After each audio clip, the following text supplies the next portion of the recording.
he came to us. He asked for our IDs and told us very friendly. Well, you have to go again for 5 minutes to the police station and run some checks again on you. And well, let me stop you. Let's be specific, Mr. Dorneanu, because I want to get this right. Yes. You're saying the officers were being friendly to you, and that he got irritated when he got the radio call. Was he irritated with you, or irritated that they were ordering him to arrest you? Irritated that they get the word to arrest us. So they didn't want to arrest you? Exactly. Now, let's be clear. The cops, when they falsely arrest you, always call it detaining. When you're stuck in a police car and taken, you were arrested without charge. You were arrested, falsely arrested, and then released without charge. So that's why they keep telling you you were detained, because they know what they've done is unlawful, and you have a claim against them. And even if the cops don't like it, there were lots of Germans who didn't like blowing people's heads off, but they still did it. You know, there were lots of folks who didn't like, having, to hang black runaway slaves, but they still hung them. And just because you don't like, I had to rob a bank, I was real sad about it, I don't like it, but I have to rob it, those police officers are not above the law. Now, more importantly, you and others that were arrested, including the Irishman and the Brit reporter for The Guardian, they need to file suit against the Bilderberg group for soliciting your arrest. And then that will open all this up in court. We need to go after these bastards. Now, Mr. Dorneanu, please continue. Yes, I was considering doing such an action for us to talk with the foreign minister here in my country to ask them why was I detained or arrested 2 times. Because the second time, I got really scared, and I think that's what they wanted. You were kidnapped, sir. You were Shanghai. 4 hours there. 4 hours. 4 hours there. Actually, we were in total of 6 people there. One guy hadn't had anything to do with us. He was an American from Colorado, and he was just sitting on the bank near us, and he was taken as well. Let's be clear. This is in the middle of exactly. This is no camera. This is in the middle of just a gorgeous tourist area, and they shut down the entire palace with 3 huge hotels, and then there's a huge bay with boats and ships and people on the beach with volleyballs, and they were just grabbing people. Explain that to people.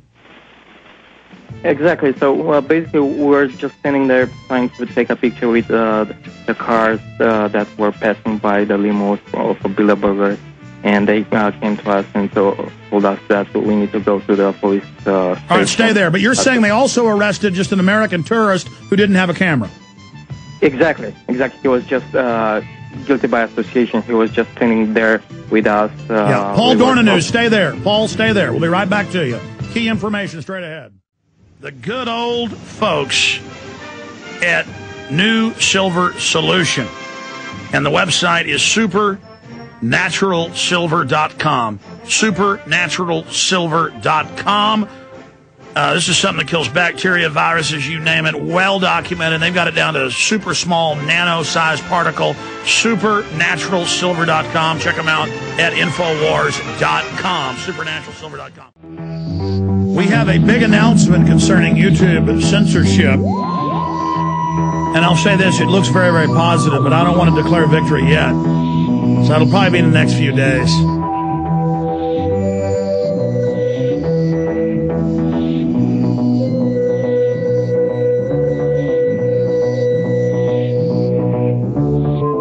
Up on screen, it's coming up next hour. We're going to play this video. That is AmeriCorps. That is one of the uniforms.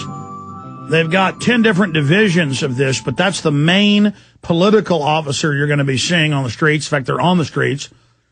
And they're chanting and doing military marches, and she looks at the camera and says, "This is what I wear. This is my uniform." Very chilling. And they mean business, folks. They mean business. It's really sick. People can laugh at it, but they can call in the police on you name it. This is the new America, ladies and gentlemen. Arm patches and everything.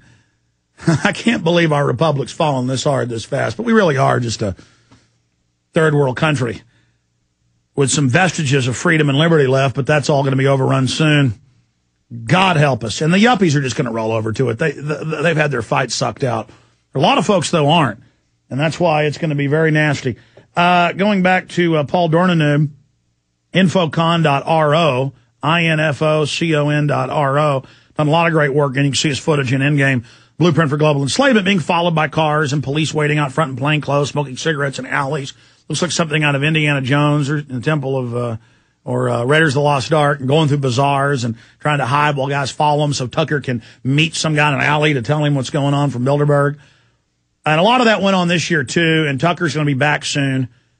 He's getting back tonight. We'll have him on the next few days for a full debriefing here on air. But, Mr. Dorneanu, the British reporter, Mr. Skelton, really got freaked out when they were at his hotel, in his room, following him, grabbing on him in alleyways. And the London Guardian, he certainly had a conversion from laughing at us to taking this pretty serious. Yes, I've managed to meet Charles Skelton and talk to him a bit, and he indeed was looking very frightening because what was happening, I don't think he was expecting for this to be happening, and was taken by surprise. But let me tell you what happened the second arrest of us. When we got the second time arrested with us, there were two guys from American Free Press, Bernard and Peter. I don't know their last names. And by the way, this is an exclusive. Nobody else is reporting right now on this. We need Paul Watson or Kurt Nimmo to get this up. A bunch of people were arrested. Go ahead. Okay, so basically when they started to ask for our IDs, we were in that park near the police barricade. I started recording with my phone, just only audio. I put the phone in my pocket, so I make sure I have some proof, something against them if I have to. And they made you erase that, didn't they? Because you reported that to us in an email that I gave to Watson yesterday, that they erased a bunch of your tape and stuff. That one is still on my phone because I managed to remove the card from my phone. But they did erase some of your stuff, correct? Yes. When we got to the police station, the first thing there was a captain which I managed to take his pictures at a demonstration a day earlier. He asked for our cameras to remove the batteries, to remove the tape, the cards from them, the phones, especially phones. And they were very, very angry, especially on me because I published the videos on YouTube, and they literally starting threatening me personally.